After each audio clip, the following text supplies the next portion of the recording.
is the Vintage RPG Podcast, your source for the best in classic and contemporary RPGs. With your hosts, Hambone and Stu.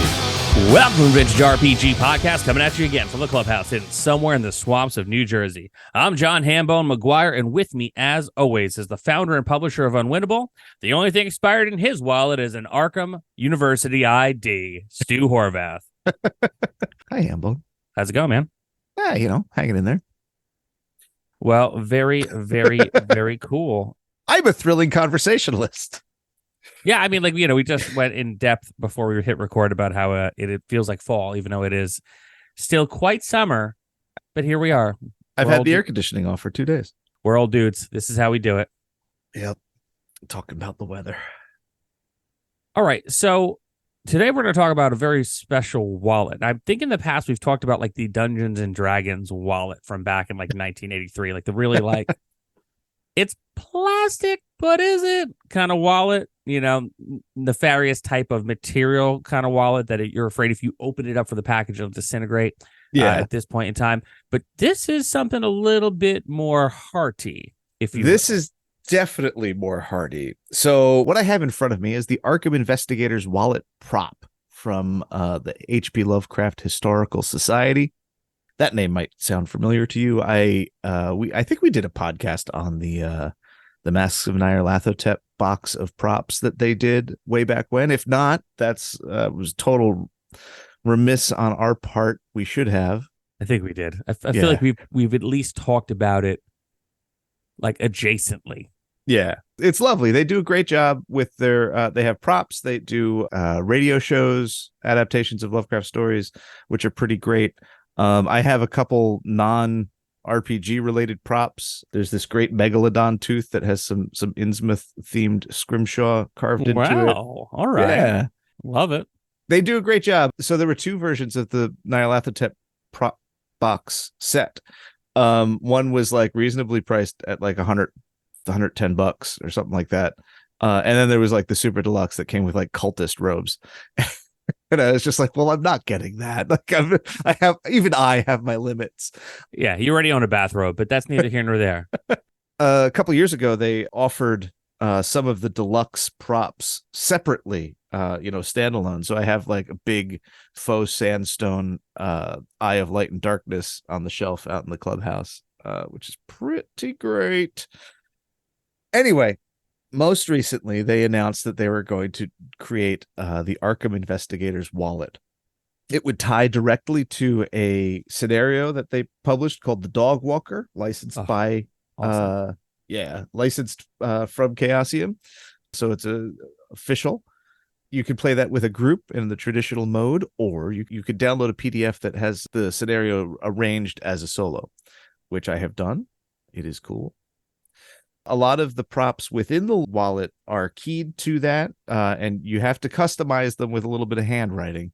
And actually, if you're going to play it solo, you should have somebody else do it so you can be surprised and kind of just set the wallet up. Because in addition to the stuff that you need for the solo, there's a whole bunch of other stuff packed in the wallet. It's the most packed wallet I've ever seen. If you tried to shove this in your back pocket, your leg would fall off. I could feel the nerve the nerve pain in my butt just looking at it. So it's like the old school dad wallet where like you have every like possible thing stretching that wallet out within an inch of its life, because you never know what you're going to need when you are somewhere out and about.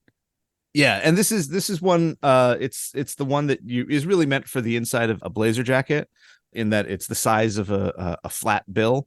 You don't fold it over.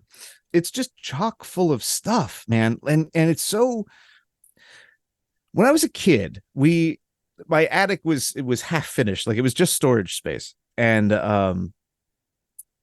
my grandfather had built like a cedar closet up there for wool clothes in the winter so they don't get moths. On either side of that, there weren't even floorboards. It was just the joists and insulation. And when I was a kid, I was probably in like sixth grade.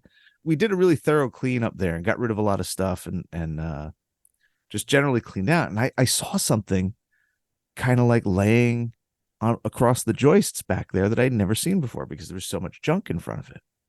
This is exciting. So I crawl back there and I get this thing, and it's like a satchel, and it turns out to be a World War II GI satchel, and it basically was where my grandfather stuck all the stuff that he brought back from the war. Oh, So wow. pictures, maps, books, stamps, coins. There's so many. Like after the liberation of Paris, they handed out like brochures, and they got tourist brochures of like things to do in Paris. I have a ration book, like just all this stuff, and all of it is like deliciously typeset. Like it was just magical seeing all of this stuff with like just the approach to design and printing and layout that was used back then. It just didn't look like anything that I knew it was, and because all this stuff is ephemeral, most of the time it just got thrown away. So a lot of it just doesn't exist in an easily accessible kind of way to see it. So when I saw this gigantic trove of it, I fell in love with the design, and ever since that I've loved sort of old printed matter, ephemera. I've heard it both ways. Yeah, and that's sort of what this is. It really hits that same button for me as finding my grandfather's World War II satchel. There's so much stuff. Like I have the thing set up for the game right now. So I'm just going to look through the stuff that I've pulled out of the wallet that we don't need for the game. And apparently some of this stuff is going to connect to the forthcoming reprint of the Arkham source book that's supposed to come out at least in PDF at the end of this year, which I'm very excited about. I'm sure we'll do a show on that. Those are really important books in my opinion. But so I have a registration for a car. I've got a blank prescription sheet for medicinal alcohol.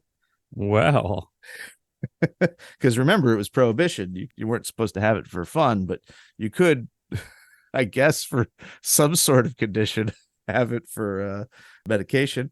I got the Arkham Public Library card. I got a business card for Fenner's Roadhouse, fuel and lodging. There is a driver's license, automobile insurance service card, Miskatonic Athletic Association certification, certificate of membership. There's a couple snapshots. There's a fortune cookie fortune. There's a airplane ticket. My membership card for the Arkham Historical Society. There's a train ticket. There's a number of receipts that could be filled out. Sporting license, a pistol permit, a couple newspaper clippings. What are on the newspaper clippings? One's like one's a vintage horoscope listing. There's a ticket to the Miskatonic University Museum, and there is classified ads torn out of the paper. And that's the stuff that I pulled out of the wallet to play the game. So but there's Stu, a whole pile of other stuff. But Stu, are there lockpicks? There's no lockpicks, but there is a mysterious key, a right. trolley token, a lucky coin. There is one of my favorites is a card. Let me pull it out. It's from the Grafton Diner. Now all of these are distinct and unique looking cards. Like the Grafton Diner card is business card size, but it has rounded edges. It has all the information about the diner, but it's a punch card. So there's numbers all around the edge. And on your 10th and 20th meal is free. And it's got 3 punches punched out already. Oh, that's fun. Yeah, like attention to detail. There's a whole bunch of business cards. I do have an Arkham library card, Arkham University Library. There's some very funny old style money. There's a pocket guide to Arkham, Massachusetts for the convenience of visitors, just like those Paris ones that were handed out to my grandfather back in World War II. There's a pawn ticket. There's just so much stuff, Hambo. Like there's a cigarette card. There's a membership for the Eye of Amara Occult Society. There's a scrap of paper with a handwritten bank or safe combination. What's this thing? My dry cleaning ticket. It's just like everything you could possibly find in a wallet. There's a package of matches from the Red Herring, Arkham's favorite supper club. That's awesome. I mean, Yeah, it sounds like it's like it literally is bursting at the seams. It really was. It comes in like a cardboard box that like is labeled Gleason's Department Store, and it is a genuine leather wallet. Having played the game and fiddled with it and just handled it and had it around the office, it has started to break in, and it feels. I had to look it up because I was like, "Is this real leather? It's starting to age like a wallet," and it is. It's real leather. It's stamped Arkham leather. It's just great.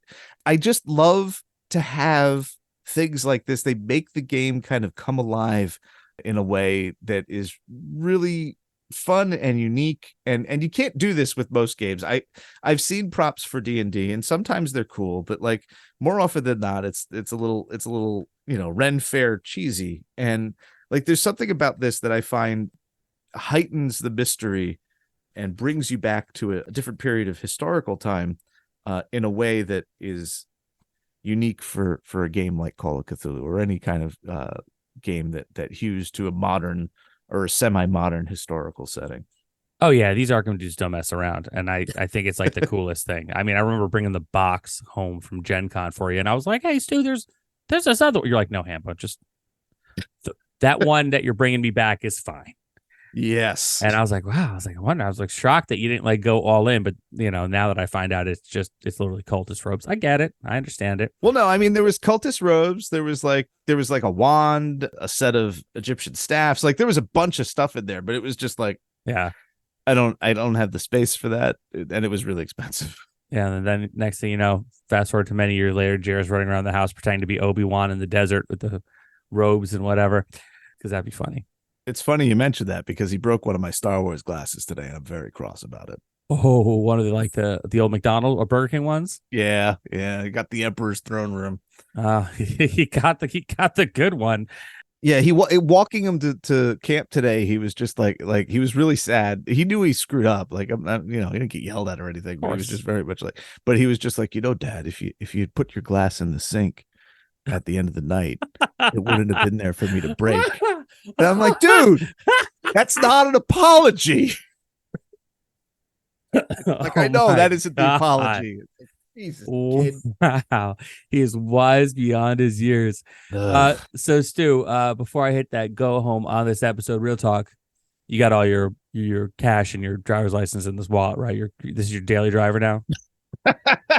If I was still wearing a sports jacket all the time, I might consider it. But it being like that sort of like, I don't know what you call this kind of wallet, but it's the long one, it's the tall one. Yeah. And it just wouldn't fit in my back pocket. It'd fall out all the time and I'd look silly. But I thought about it. I definitely thought about it. Oh, I know you did. Will you have any final thoughts on on the wallet? Not on the wallet, but just in general. Check out the H.P. Lovecraft Historical Society. They have lots of cool things. They're the folks that were behind the silent Call of Cthulhu film. Gosh, it's probably over a decade now. That's really fantastic. There's something for everyone on the site. They do a bunch of cool zines that are like monographs from Miskatonic University that are pretty great. They have a CD of Innsmouth sea shanties, which is pretty fun. And they also have a very cool zine from a friend of Lovecraft's, which is interesting. Lovecraft had friends? Yeah, can you imagine? Like it's crazy. So it's called The Curse of Race Prejudice, and it's an anti-racism pamphlet that was written in 1906. It was an adaptation of a speech given by James F. Morton Jr., who was a correspondent of H.P. Lovecraft and was diametrically opposed to some of Lovecraft's more odious views on race. It's cool. They offer it for 25 cents when it's in stock. It's currently on back order as we speak, but it comes back into stock pretty frequently. It's 25 cents, and it's an interesting look at. A lot of times people say that Lovecraft was a man of his era and as a way to kind of sidestep his racism. And this is a really good counter argument to that. Oh, so it's an old timey diss track. Kind of. And it's still relevant and timely, which is depressing, but Morton was a fine writer and argues it well. It's 64 pages for 25 cents. And I think that it's well worth checking out while you also get your cool Mythos goodies. Well, very cool. This has been another amazing episode of the Vintage RPG Podcast. Stu, where can people find you on the internet? They can find me on Instagram at Vintage RPG. You bet your bottom dollar, I guess, that I will be posting this in October of 2024. Oh, very cool. You can find me on the internet at John McGuire RPG, on the TikTok, on the Instagram, on the Twitter for God knows how much longer. I'm on Blue Sky as well. It's X now. Oh, whatever. I can't even. You just flames. Yeah, exactly. Yeah, no. But yeah, I mean, I don't know. I'm gonna have to promote some more stuff soon. If you want to buy anything 3-2-1 action related, go to Exalted Funeral. If you like PDFs, go to Drive Through RPG. We have stuff for sale. We'd love for you to buy it. If you love what you hear on our show every week, why not become a patron? Patreon.com/vintagerpg. We got a behind the scenes look at Stu's book, which is still in pre-order, called Monsters, Aliens, and Holes in the Ground, a guide to tabletop role-playing games from Dungeons & Dragons Mothership. Hambone, if you go on Goodreads right now, I don't know exactly how to navigate to it. I think it might be if you go right to like search my name or search the name of the book, there's a MIT Press is doing a giveaway. They're giving away 5 copies of the book. The entries close, I believe, a month from now. I could be wrong about that. I'll get the actual information and post it in the show notes, but with a link. But if you're just listening in your car, make a mental note that you could get the book for free there, possibly, if you win. So what's your author photo? Is it the one of you is Rasputin? Basically, Kyle did a new painting of me conjuring spells out of a book. Classy. I love it. You can also get early release episodes like this one. You get it before everyone else. Some point on Friday, depending on when Stu and I record it in the week, and our buddy Alex edits it for us. We got a killer Discord community that we'd love for you to be a part of. At the $10 tier, Stu has an ongoing West Marches game. At the $3 tier, I have a monthly game. I put out feelers. What do you want to play? I give you a couple choices. You pick. We play. It's fun. It's nice. As little as $1 a month, you get the Discord community. And and one more thing. If you are a member of the Discord and you pre-order the book and you give me the proof that you pre-ordered the book, I will send you, when the book comes out, the companion zine that has 9 lost chapters. Plus you have the option to get a cool bookmark and a signed book plate with art by Kyle Patterson. We're like really very cool. Yeah, very only cool. for patrons and Discord members. So join and hang out with us, or else. Patreon.com/vintagerpg. So for Stu Horvath, I'm John Hambone McGuire. May the dice always roll in your favor.